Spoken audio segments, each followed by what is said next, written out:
take some time.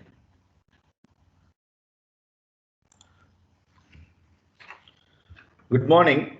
Today we are going to conclude our longitudinal dynamics of our course. We have been doing in longitudinal dynamics. Essentially, we were looking at acceleration performance and braking performance of a vehicle in a straight line motion, right? So acceleration performance in that part we have looked at not only to derive the vehicle maximum traction that can be developed at the tire road interaction in terms of vehicle parameters. Also, we looked at the power plant characteristics required for a vehicle performance, and how can we make use of this IC engine, so popular, though they have some shortfall, not able to meet readily the ideal requirement of tractive effort speed characteristic, but which could be easily achieved through an appropriate means of transmission system. So that is all what we have seen in acceleration part. In braking part, we have essentially looked at the free body diagram of an individual tire under braking and overall vehicle free body diagram in order to get what is the associated deceleration of the vehicle. So what is that very important braking system? When you say braking system, it is very important as far as the safety point of view of your vehicle. So you should have a full control during braking of your vehicle. Of course, we require to brake our vehicle with the shortest distance possible. But sometimes what would happen, you jams on the brake and you apply your braking torque so much, which is more than that of what is that braking force that can be developed at the tire road interaction. What would happen, you would get a scenario called locking of wheels. So we have talked more on locking of wheels during braking, which is not a preferred event. So the locking of wheels when you are not able to operate your vehicle with the desirable skid value.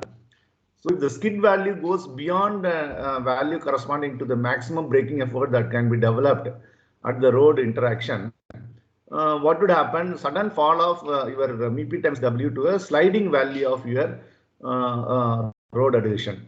Sliding value means it is going to have suddenly reaching to 100% skid, which should have a scenario of the driver is unable to have a control on his steering. So the vehicle steerability is lost, and hence the stability of the vehicle and controlling vehicle steering direction has become a question mark. That's all we have seen. So what is that we prefer?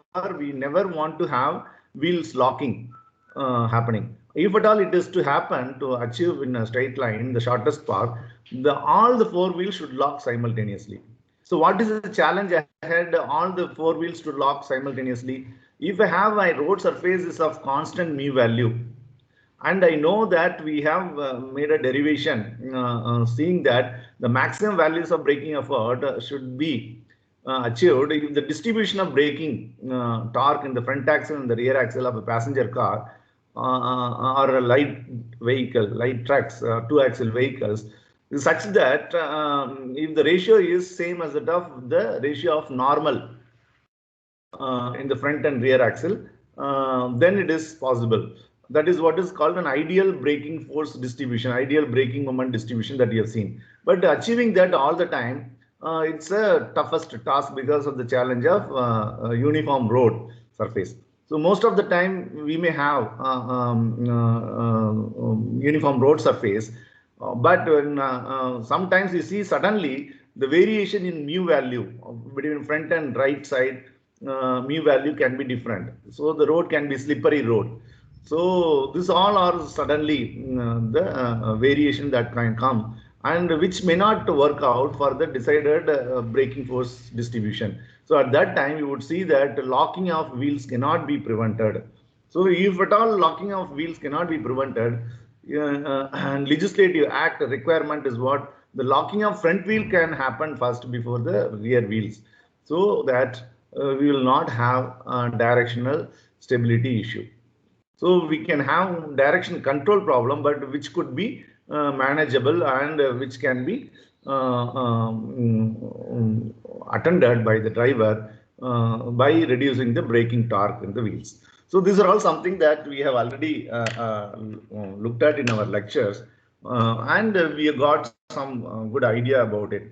So today's lecture, another 20 minutes in the first period, we are going to look at what is that we are going to see as a role of anti-lock brake system. So can anyone say what is that you expect from an anti-lock brake system employed in your vehicle?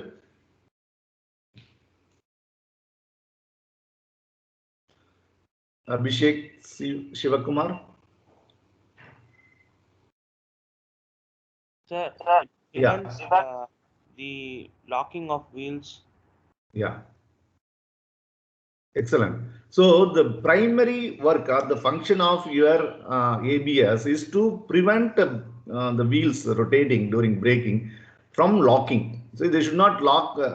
That's what is the first important side, important expectation of the ABS. So by doing so, what is that you are able to do?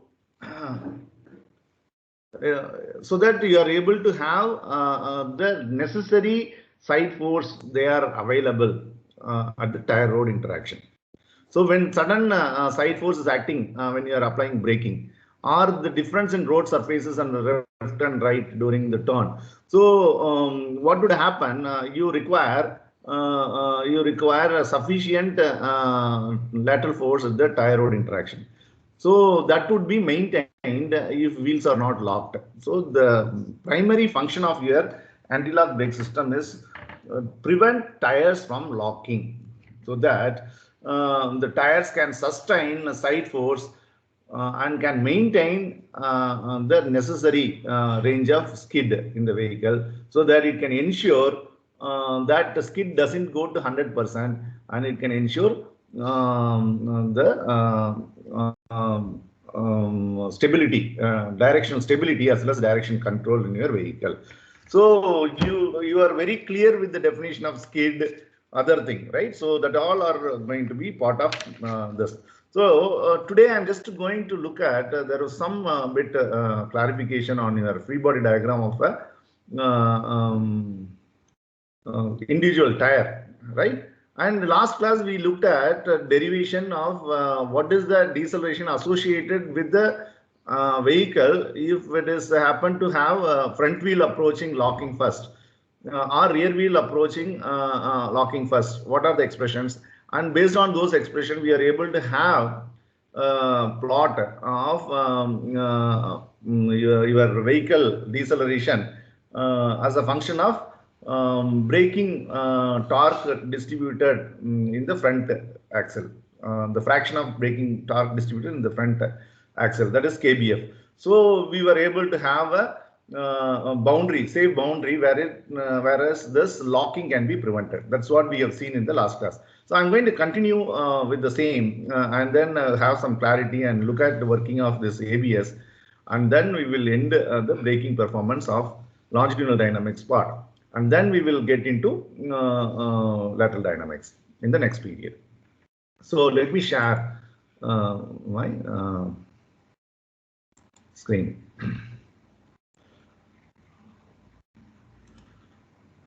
So are you able to look at this lecture number 18, which was last class lecture? We will look at again this presentation where we stopped. We will continue today. Just to quickly, we'll browse through what we have seen. So braking performance means these essential free body diagram and this KBF, KBR ratios. All we have already discussed on this. So this is essentially to derive what is the maximum braking effort in the front axle wheels and rear axle wheels possible. But importantly, what is to be noted here is it is for the constant mu of the road surface. If the mu surface are different, how it is going to be? That's where the need of ABS that comes into picture, right? And then we were just looking at quantitative measure of finding out this locking of wheels impending to happen in the vehicle. So that's essentially we did like this. So let us just to see that we had an important assumption of not considering aerodynamic force and other drag resistance, weight resistance. We only have considered the inertia of the vehicle, and then we were able to express the deceleration of your vehicle when front wheel approach first or rear wheels are approaching locking first. So this has helped us to have a very interesting study of your safe braking requirement of a vehicle.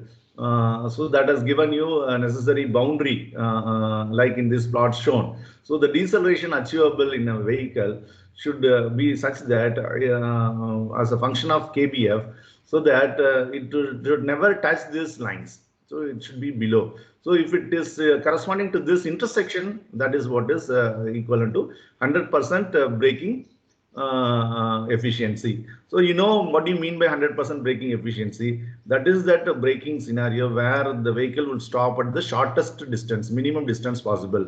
So for that you require this ideal braking condition where you have this equation 3.62 should be equal to 3.63, right?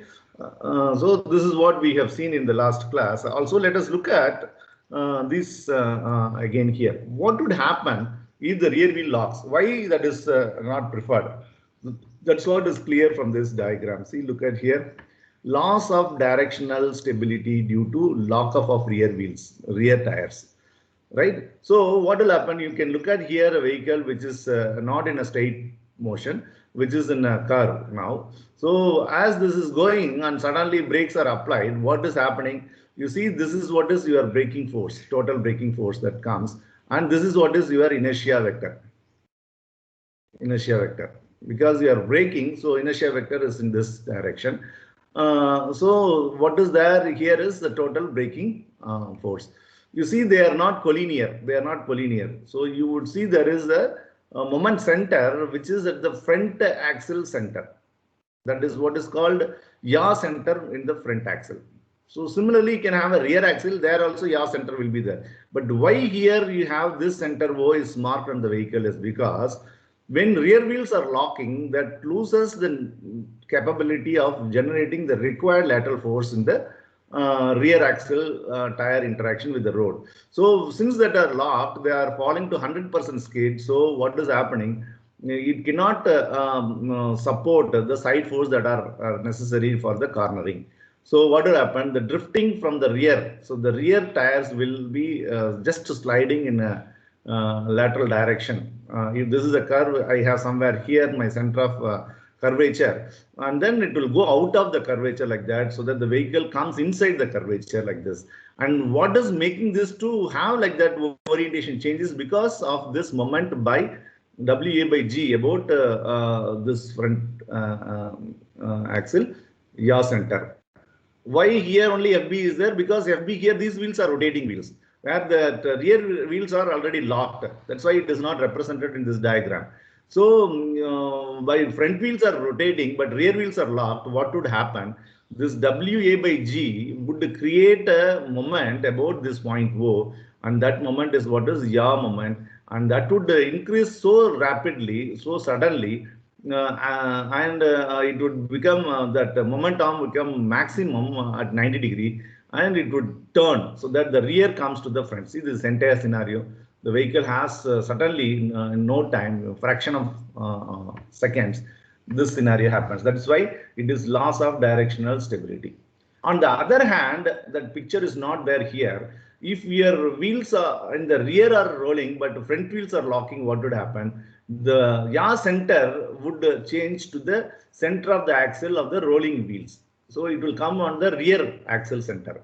So when it comes to the rear axle center, you would have a moment created, would be a self-correcting moment, so that the vehicle will not go inside the curvature. It will go away. It is going to give you the directional control loss, but by reducing the braking and with the assistance of this yaw moment, the vehicle can be corrected, and the deviation can be corrected so that the vehicle can go in a expected direction.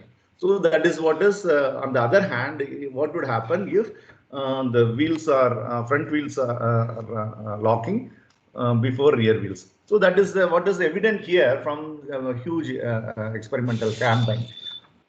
Yeah, some of you are any doubts?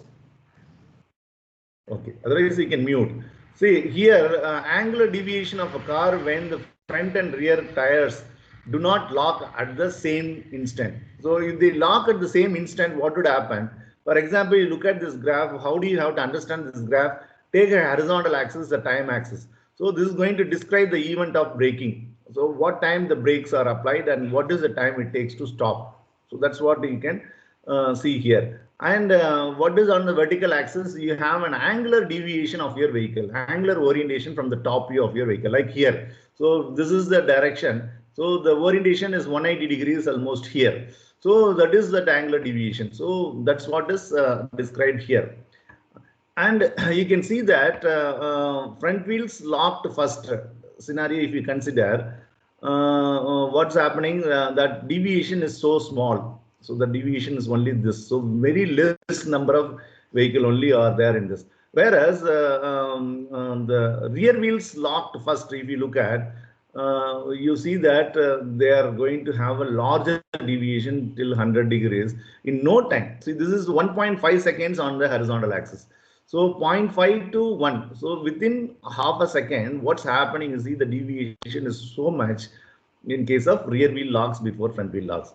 So the conditions are given. So this is how you would understand with the supporting results, you know, of a huge experimental campaign carried out, right? So any doubts in this diagram? If you do not have any doubts, then we will go ahead with this. So you can see here, there are southbound runs and then northbound runs. So northbound runs are with the triangles and southbound runs are with the circles. So you can see that is very less here. The circles are very less. That means on northbound runs are all are having higher deviation. That means those vehicles are with the rear wheel locking, right? Before the front wheel lock condition. So what is not preferred? Rear wheel locks before front wheel locks never should be preferred, because that's a question of losing of your directional stability itself. The vehicle cannot have safe status if that happens. So we may not experience that just before it's happening. It will happen without our notice.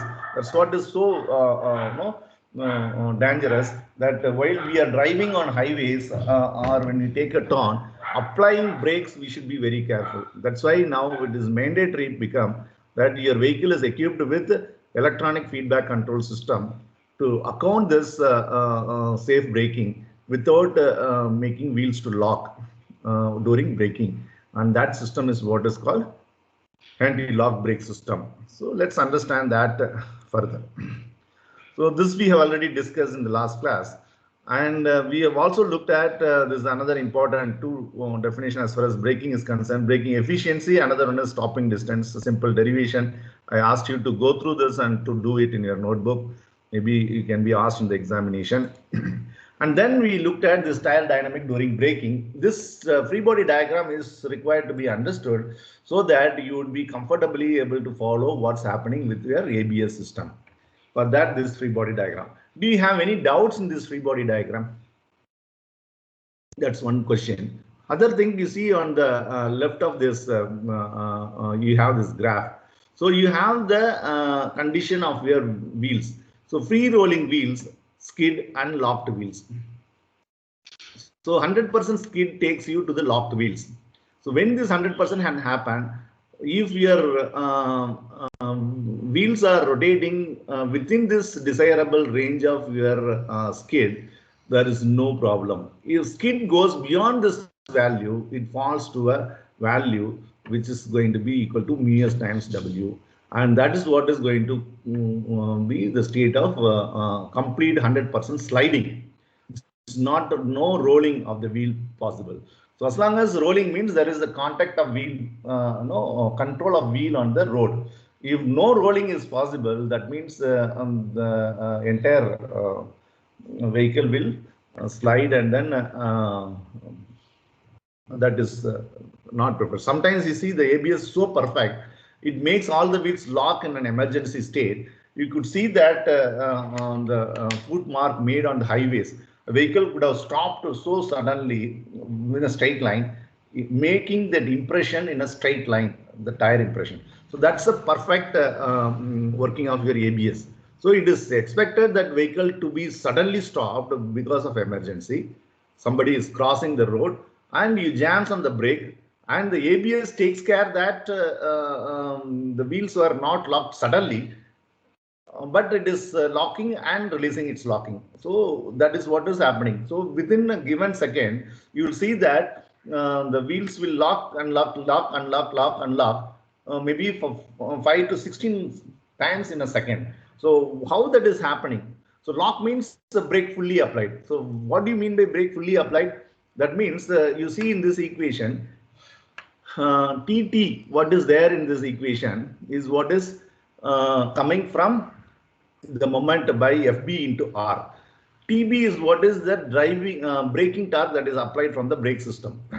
If this difference happens to be positive, then omega dot is acceleration, angular acceleration. If this happens to be negative, then omega dot is deceleration. So this is with respect to this diagram they have drawn. So however, there is some clarity of this diagram, so which I would draw and explain you in a minute now. And how this AC comes. So that is also you have to see. AC is what is an acceleration or deceleration associated with the center of the wheel, linear acceleration, right? So let me just draw that free body diagram accounting Newton's and Euler equation instead of having one diagram here, right? You have any doubt, then you can ask, which is not I'm not saying this diagram is having some mistakes. It is correct, but this diagram is looking at the acceleration of the vehicle. So this, what is the acceleration? Angular acceleration is written. If this term is positive, it is correct, it is said. But if you look at here in this diagram, omega dot is an angular deceleration which is acting in this direction. That's correct. So when it is angular deceleration, this expression should talk, this is deceleration expression. That's why slight confusion, students do ask the doubt. So let me just draw this picture again. So this is your wheel.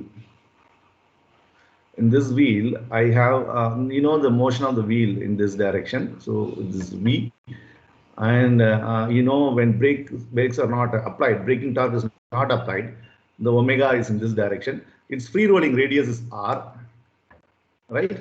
And it is now on the road surface. So for simplicity, the contact patch other thing is not so detailedly looked at, and that means what you are going to take whatever the normal load W that comes on this is balanced by the normal reaction FZ. It's collinear that we are considering for a simplicity purpose. You know that this FZ is in front of this, and that is why you have a rolling resistant force and so on. But rolling resistant force is getting added with the FB. So you can make an assumption that they are collinear, right? Nothing wrong in it for the time being. And then now what is happening? The brake system is acting on this, means you will have this braking torque. What is TB? So TB comes from the brake system, right? Braking torque applied on this. When I apply the braking torque, what do you mean by that? The wheel has to reduce this omega. When wheel is reducing this omega, what is that is expected is the angular deceleration happens. Omega dot is in this direction. Then only this omega will reduce. So in turn, this V will reduce, the vehicle will stop, right? So this is the application of this. The moment you apply TB onto the wheel, rotating wheels, what would happen? It would generate a braking force, FB, here. So now this FB can be shifted to this center as it is. This is FB, and I can cancel that FB.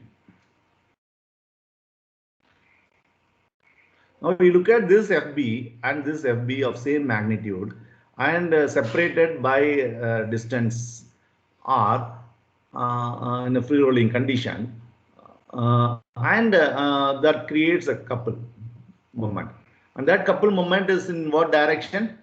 it is in this direction against that of TB. That is what is written here. FB into R, what is written here is because of this taking this FB to this point and cancelling it, so that couple, and this FB will be here, and that is balanced by your effect force during braking. So if this all are my free body diagram, and what is my effect diagram? So I am applying what Newton's law and Euler equation. And Euler equation. Right. So that is so. Here I have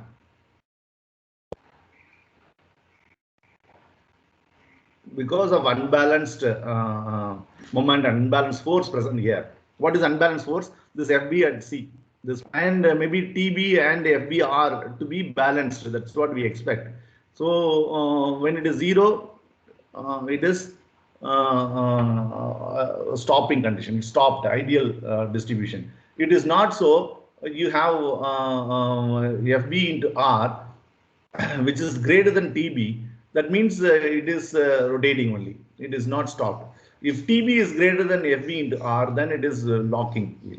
So like that you would have to interpret, right? That's what one positive negative value will come, that we will understand.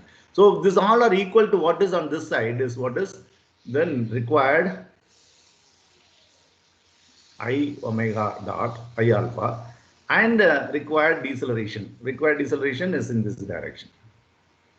MAC, where AC here is deceleration. AC here is linear deceleration, right? Linear deceleration. Omega dot here is angular deceleration rate. This is linear deceleration rate. So now, what is my expression on both sides? Force balance would give me. So what is left is this FB. So FB equals MAC. So what is my AC? That is FB by M. So what is M?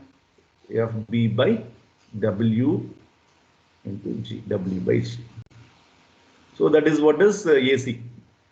What is the linear deceleration of my rotating wheel center? And if I do a moment balance, this is by force balance, moments balance. So let me take clockwise positive or counterclockwise positive. Any convention can be followed. So if I take now MC, and let me take counterclockwise positive equal to 0 on both sides, equal not 0 is equal to I omega dot here. What is there? And see here it is clockwise, so it is minus here. So I will have here what TB is in clockwise direction, so minus TB, and this couple is counterclockwise couple, so plus FB into R, and these are only two moments are the couples at point C. That's equal to minus I omega dot, right? So what is that I would have here? I require I omega dot. So omega dot here is angular deceleration. Angular deceleration. So I require that. So if I have to have that, I will be brought on this side down. Do I do it correctly?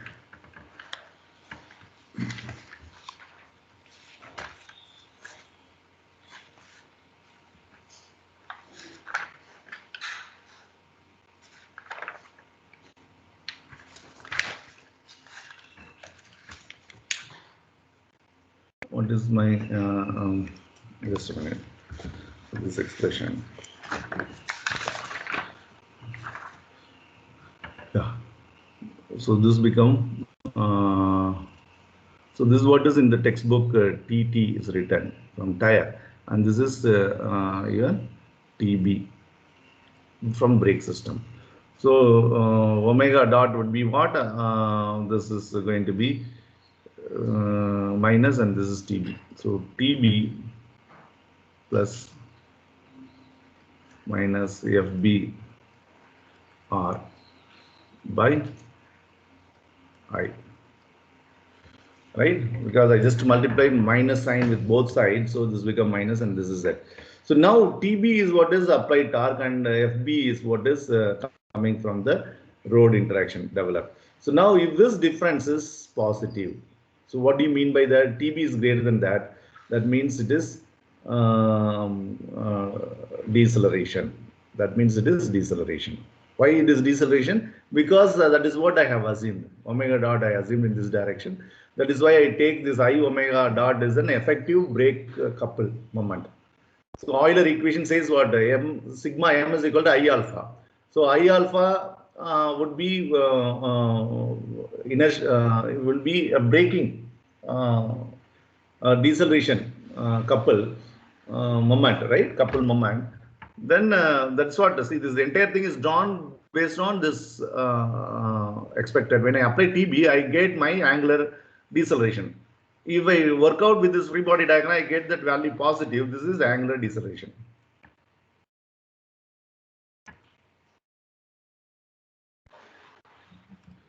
If TB is greater than FBR, right? That is positive quantity. Otherwise, it is angular acceleration if TB is less than FBR. So what will happen if TB is less than FBR? I'll get negative value. If I get minus value of this, that means whatever I assume should be reversed. If it is in this direction of omega, that means the omega is going to keep increasing and V is going to increase it. That's the meaning. So why do you have to understand both of this? Because during braking, both are happening simultaneously, one after the other, not simultaneously, one after the other. So if my vehicle wheels are experiencing angular deceleration for some fraction of second, then next fraction of second subsequently would experience angular acceleration. So it will be flipping. What do you mean by that? Locking, unlocking, which is the work of your ABS. So when ABS is effective, that means the wheels are prevented from locking. How it is prevented from locking? So there is some electronic feedback control system in ABS which should monitor the status of your rotating wheel. If it is going to lock, that is what is experienced. So it will appropriately give an instruction to the modulator so that the brake pressure can be varied. So the brake pressure is dropped, what would happen? TB is going to be lesser than this. That means you would be having acceleration. If TB is lesser than this, you'll be having acceleration. So what will happen? Instead of locking, it will be rotating. Right? If it is rotating for more, but I require to apply brake, then again it will apply. So there are schemes wherein you would have this is achieved. So that's why during braking with the ABS, you would see that in your free body diagram, this is a free body diagram of a single rotating wheel, where this omega dot is deceleration. So angular deceleration, if TB is greater than this, if angular acceleration, if TB is less than FBR. So understand this. Right? Whereas in the textbook, if you look at this diagram is with this respect to this. So here omega dot is an angular acceleration expression. So that's possible when this value is possible. But in this omega dot written in this picture referring to deceleration, but the expression is for angular acceleration. That's why if this is positive, it is angular acceleration, negative angular deceleration, you say. So you should not have the same statement here in this free body diagram. This is that free body diagram conventionally in rigid body mechanics that we follow. So I can also have these two taken on this in the opposite direction. I omega dot would be against this angular acceleration. So angular deceleration. That is an inertia couple, D'Alembert's principle. And MAC would be in this forward direction. So during braking, you will have inertia is not in this direction, rather in the forward direction. So that is what. So I can bring these two vectors, which are effective vectors, effective braking force and effective braking couple, which were called in this free body diagram. This side, this is called a kinetic diagram. This is called kinetic diagram, and this is called free body diagram. In free body diagram, your forces and moments are not balanced. unbalanced, that would be equal to MA in case of a force, that would be equal to I alpha in case of a moment unbalance. So that's essentially Newton-Euler equation. So if you apply this, you get this, and this is what is happening during braking scenario. So during braking with ABS, it is not wheels are decelerating continuously to stop. Wheels are decelerating, accelerating, decelerating, accelerating. It is happening in 5 to 16 times per second in a vehicle within a second, so that no, you would not have wheel locking happening. That's prevented, so that that ensures the vehicle to have a necessary side force developed at the contact. It can withstand any side force suddenly acting on the vehicle, and directional stability and directional control can be ensured. That's all. So this kind of discussion would help you to understand your ABS, right? So let's go again to the next slide. So before that, let's see. Let us see. So any doubt here? Any specific doubt that you have, you can ask. I think lateral dynamics will start on Wednesday. We will continue and looking at our ABS. How does it work now in the remaining period? So now let me stop recording so that we will have next lecture to start. So any doubts that we have so far, what we discussed on this free body diagram on the tire dynamics during braking? If you have any doubts, please ask. This is a very important topic that would be useful for your digital assignment problems to solve. Right? So ABS essentially to make your desirable range of skid to maintain all the time. And if that is maintained, what is happening? See, we have last class defined this another coefficients, braking effort coefficient, defined like this, another cornering force coefficient. So cornering force coefficient, this range, if you look at it, is having adequate sufficient cornering force if this skid value is maintained. If it goes to 100%, see this requirement of your cornering force falls. This coefficient falls means the cornering force falls, and that is why your stability is not ensured. So that's why this tire dynamics understanding during braking is important. This would be an examination question in your exam. So you should have a clarity on this topic, right? So with that, let me stop lecturing for this period and go to the next period.